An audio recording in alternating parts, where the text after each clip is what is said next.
My dear student, goal physics ক্লাসে আমি AG sir আজ আলোচনা করব 2014 সালের অ্যানুয়াল পরীক্ষাতে পড়েছিল, অর্থাৎ 11-এর যে পরীক্ষা তোমাদের হতো সেই পরীক্ষাতে পড়েছিল বেশ কিছু এমসিকিউ, যেগুলো তোমাদের ফার্স্ট সেমিস্টারের সিলেবাসের অন্তর্গত। সেগুলোর মূলত কোশ্চেন অ্যান্সার কী হবে এটা নিয়ে আলোচনা করব। এই আলোচনাতে বেশ কিছু ধারণা এবং সংক্ষিপ্ত পদ্ধতি বলবো, যা তোমাদের এই এমসিকিউগুলো নয়, ভবিষ্যতে যে কোনো এই ধরনের এমসিকিউ সমাধানে অনেকখানি সাহায্য করবে। তবে আলোচনাগুলো প্রথম থেকে শেষ পর্যন্ত স্কিপ না করে দেখবে, কন্টিনিউয়াস এবং বোঝার চেষ্টা করবে, তাহলে আর কোনো অসুবিধা হবে না।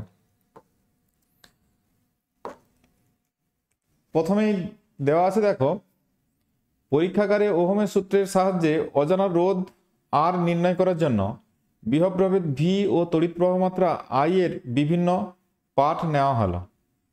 কারণ প্র্যাকটিক্যালে এগুলো আমাদের করতে হয়। বিভব প্রভেদ এবং প্রবাহ মাত্রার মধ্যে যে লেখচিত্র হয়, কীরকম কী পরিবর্তন হচ্ছে সেটা দেখার জন্য এই ধরনের কাজ আমাদের করতে হয়। ওই পাঠ থেকে শতকরা ত্রুটি হিসাব করে ভি ও আই এর মান দাঁড়ায় এটা। তো এই যে লেখা হয়েছে ভি এবং আই এর মানটা, এটা লজিক্যালি লেখা হয়, অর্থাৎ এখানে বিভব প্রভেদ যেটা মাপা হয়েছে সেটাই হচ্ছে 100 ভোল্ট, আর ওইটা মাপতে গিয়ে যে এররটা সেটা যে প্লাস মাইনাস দিয়ে লেখা আছে 5 ভোল্ট। অর্থাৎ ওটাকে যখন আমরা ক্যালকুলাসের ভাষায় লিখি, এভাবে লিখি dv by V equal to, ওখানে কত আছে 5, আর তলায় যেটা অ্যাকুরেট মেজারমেন্ট করেছে ওইটা 100 ভোল্ট, অ্যাকচুয়াল যে মেজারমেন্টটা ওটা। এবং আই পরিমাপের ক্ষেত্রে যেটা দেখা গেছে সেটা কত 10 প্লাস মাইনাস 0.2 অ্যাম্পিয়ার। তাহলে ওটাকে কিভাবে লেখা হবে, di by I equal to 0.2 divided by 10, বা এটাকে আমরা 2/100 এইভাবেও লিখতে পারি। এখান থেকে পাওয়া অজানা রোধ আর এর মানে শতকরা ত্রুটির পরিমাণ। তাহলে বিভব প্রভেদ পরিমাপে ত্রুটি আছে, আবার প্রবাহ মাত্রা পরিমাপে ত্রুটি আছে, তাহলে অবশ্যই আমাদের রোধ পরিমাপের ক্ষেত্রে ত্রুটি দেখা দেবে। তো রোধের যে রাশিমালা সেটা আমরা জানি, আর ইকুয়াল টু হয় ভি বাই আই। তো যখন এরর ক্যালকুলেশন হয় তাহলে তখন উভয় পক্ষে লগ নিয়ে যে ক্যালকুলেশনগুলো আছে আমি সেগুলো বিস্তারিত এখানে করাচ্ছি না, ওগুলো থিওরিটিক্যাল ক্লাসের বিষয়। তাহলে এখানে যেটা আমাদের মনে রাখতে হয়, তাহলে ডি আর বাই আর সমান ডিভি বাই ভি এইভাবে প্লাস ডিআই বাই আই। যদিও এটা নিচে আছে, এখানে মাইনাস সাইন হওয়ার কথা, কিন্তু এরর কখনো ডিক্রিজ করবে না, অর্থাৎ এখানে কমে যাবে না। মাইনাস সাইন দিলে তো কমে যাচ্ছে, এরর ওটা হবে না, এরর সবসময় পজিটিভ হয়। সেই কারণে এখানে মাইনাস সাইন ম্যাথমেটিক্যালি এলেও ওখানে প্লাস সাইন ধরে আমরা এরর ক্যালকুলেশন করি। তাহলে এখানে মানগুলো আমরা সব বসিয়ে দিই যা যা আছে। এই ডিআর বাই আরটা হচ্ছে রোধ পরিমাপের ক্ষেত্রে যে ত্রুটিটা আছে সেটার মান। এটা হচ্ছে আনুপাতিক ত্রুটি, একে যখন 100 দিয়ে গুণ করবে সেটা হচ্ছে শতকরা ত্রুটি পেয়ে যাবে। তাহলে এখানে আনুপাতিক ত্রুটি, এখানে কত ডিভির ক্ষেত্রে, মানে এখানে বিভব প্রভেদ পরিমাপের আনুপাতিক ত্রুটি ডিভি বাই ভি যেটা লিখে রেখেছি সেটা কত 5/100, 5/100। আর প্রবাহ মাত্রার পরিমাপের ক্ষেত্রে যে আনুপাতিক ত্রুটি সেটা হচ্ছে 2/100। তাহলে কত হলো টোটাল 7/100। তাহলে রোধ পরিমাপের শতকরা ত্রুটি কত হবে, তাহলে শতকরা ত্রুটি করতে গেলে আনুপাতিক ত্রুটিকে 100 দিয়ে মাল্টিপ্লাই করতে হয়, 100 সমান 7/100 ইন্টু 100 সমান হবে 7%, 7% হবে। তার মানে ডির উত্তরটা এক্ষেত্রে সঠিক আছে। নেক্সট, একটি বস্তু স্থির অবস্থা থেকে সমত্বরণে যাত্রা শুরু করে প্রথম 10 সেকেন্ডে এক্স দূরত্ব এবং পরবর্তী 10 সেকেন্ডে ওয়াই দূরত্ব অতিক্রম করে, এক্স ও ওয়াইয়ের মধ্যে সম্পর্কটি হলো। তাহলে ত্বরণ সহ কোনো বস্তুর যদি গতি আমরা বিবেচনা করি, সেক্ষেত্রে অতিক্রান্ত দূরত্বের সঙ্গে ত্বরণ সময় এবং প্রাথমিক বেগের যে সম্পর্ক আছে সেটা এরকম ছিল, S equal to U T plus half A T square, এরকম ছিল। যেখানে এসটা হচ্ছে ওই যে দূরত্বটা সে অতিক্রম করেছে, আর ইউটা হচ্ছে প্রাথমিক বেগ, এ টিটা হচ্ছে সময়, এটা হচ্ছে ত্বরণ। তাহলে প্রথমে এখানে কন্ডিশন দেওয়া আছে বস্তু স্থির অবস্থা থেকে সমত্বরণে যাত্রা শুরু করে প্রথম 10 সেকেন্ডে এক্স দূরত্ব। তাহলে এটা এক্স স্থির অবস্থা থেকে যাত্রা শুরু করছে, এটা 0 প্লাস হাফ এ ইন্টু 10 স্কোয়ার। এটা একটা সমীকরণ, এটা 1 নম্বর সমীকরণ। এখান থেকে যদি আমি এর মানটা দেখে নিই, এ সমান কত হবে? এ সমান 2x/100। এটা আর কিটা লাগবে? দ্বিতীয় ক্ষেত্রে একই সমীকরণ লাগাবো, সেক্ষেত্রে ভিটাকে একটু বের করে নেওয়া ভালো। আমরা জানি ভি সমান ইউ প্লাস এটি হয়। তাহলে এখানে ভি সমান কত হবে? ভি সমান 0 প্লাস এ ইন্টু 10। তাহলে ভি সমান, তাহলে এর মান যদি বসিয়ে দিই 2x/100 ইন্টু 10, তাহলে এটা একটা কেটে যাচ্ছে, তাহলে 2x/10, 2x/10। এবারে বলেছে পরবর্তী 20 সেকেন্ডে ওয়াই দূরত্ব গেছে, পরবর্তী 20 সেকেন্ডে, তাহলে ওয়াই সমান, তাহলে দ্বিতীয় ক্ষেত্রের প্রাথমিক বেগ প্রথম ক্ষেত্রের অন্তিম বেগের সঙ্গে সমান হবে। তাহলে প্রথম ক্ষেত্রের যে অন্তিম বেগ সেটা কত হয়েছে? এইটা 2x/10, ওটা দ্বিতীয় ক্ষেত্রের প্রাথমিক বেগ। তাহলে 2x/10 ইন্টু কত সময় ধরে গেছে? 20। তাহলে 20 প্লাস হাফ এ টি স্কোয়ার, এর মান কত ছিল?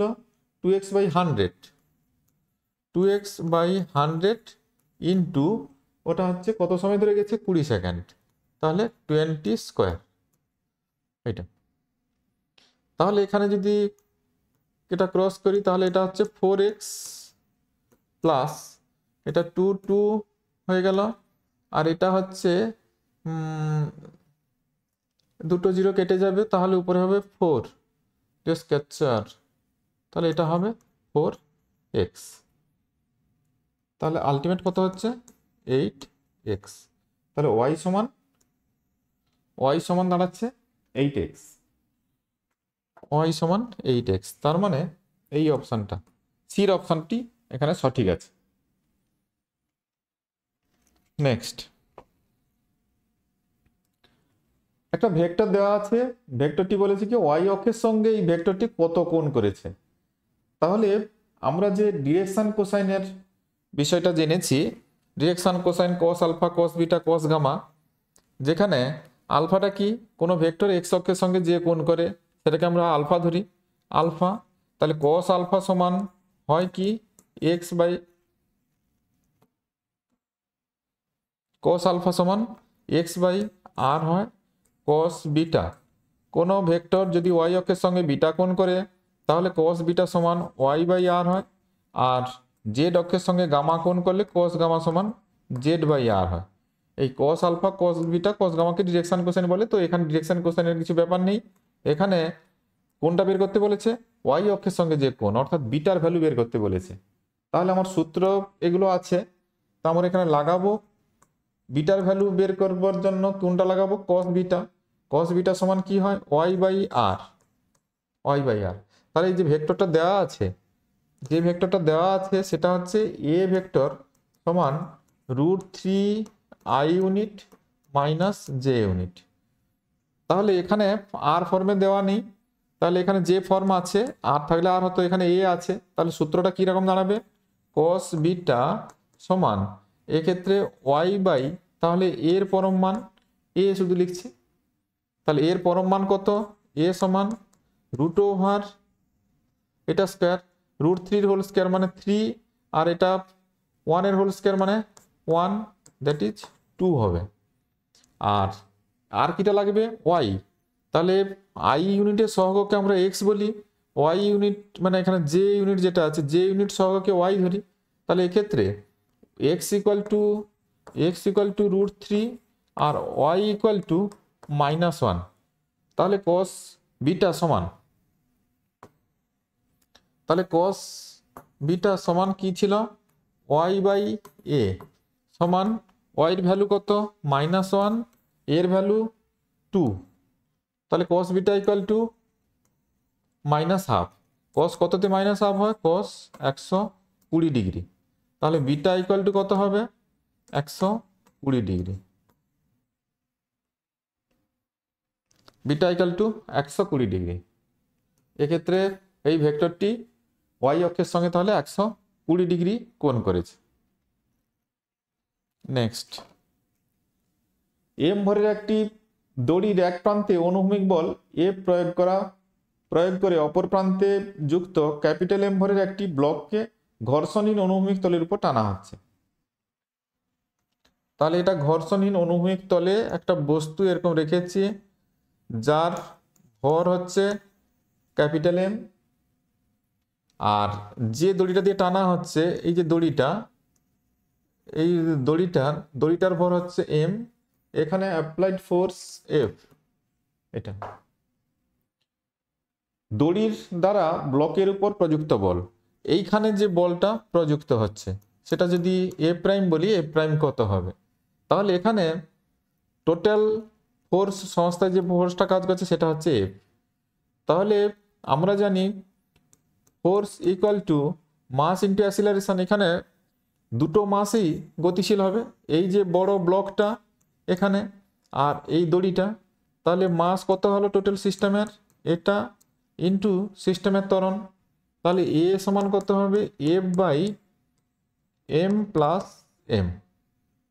এখন দড়িটা ব্লকের উপরে কত বল দিচ্ছে সেটা যদি এফ প্রাইম হয়, এফ প্রাইম সমান, তাহলে ব্লকের ভর, ব্লকটা তো এ ত্বরণ সহ গতিশীল, তাহলে ব্লকের ভর ইন্টু ব্লকের ত্বরণ এ। তাহলে এটা কত হবে? এর মান বসিয়ে দিলে F by M plus M. তাহলে F M by F capital M divided by M plus M, অর্থাৎ এটা ডিটা হবে d, F M by M plus M. M ভরের একটি বস্তু আনন্ততলে স্থির অবস্থায় আছে। তাহলে এরকম একটা নততল, এরকম একটা বস্তু, এটা হচ্ছে ভর ক্যাপিটাল এম।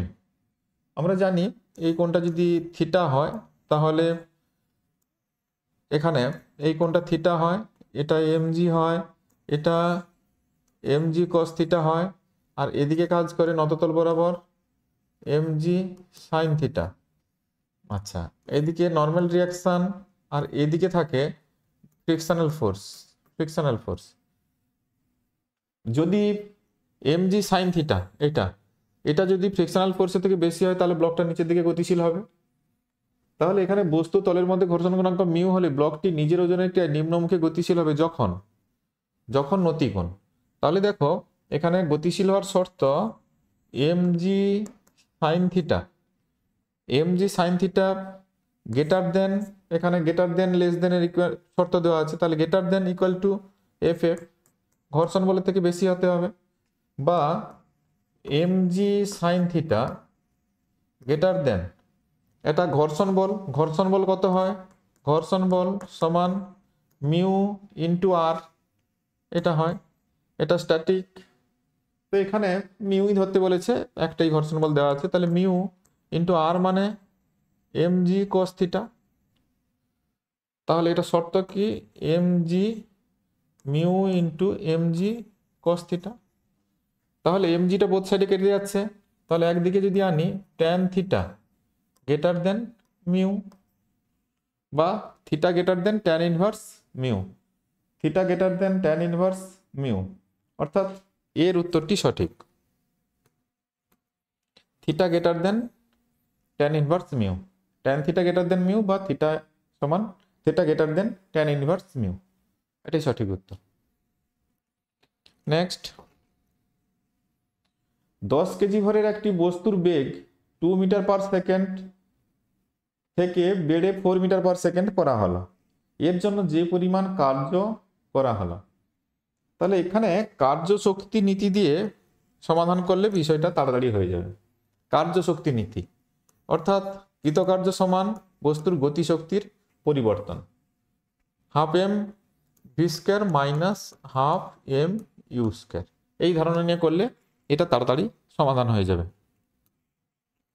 দেখো তাহলে হাফ এম, এম মানে কত এখানে 10, আর ভি স্কোয়ার মানে ফাইনাল কত হয়েছে 4 স্কোয়ার, ইউ স্কোয়ার কত 2 স্কোয়ার, সমান হাফ 10 ইন্টু 16 মাইনাস 4 সমান, এটা হচ্ছে 16 মাইনাস 4 12, 6, তার মানে এটা হচ্ছে 60 জুল।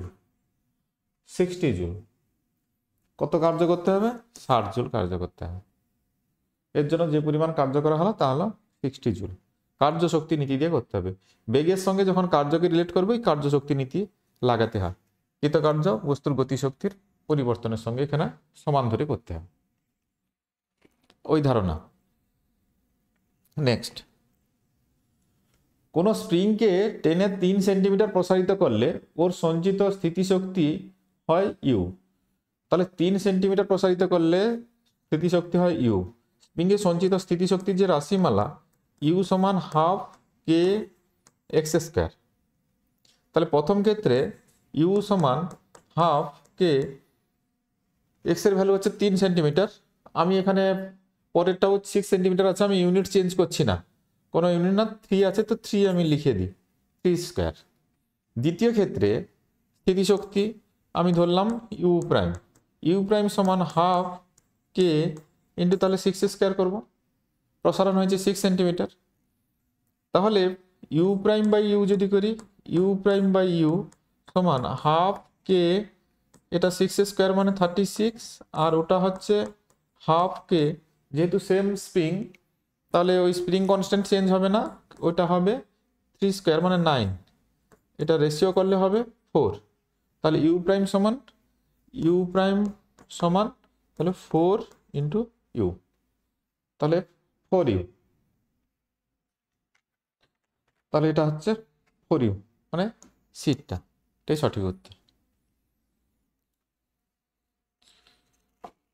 এখন এই পর্যন্ত, থ্যাংক ইউ, গুড বাই। এখনও যারা চ্যানেলটিকে সাবস্ক্রাইব করোনি অবশ্যই সাবস্ক্রাইব করবে। দেখা হচ্ছে নেক্সট ক্লাসে।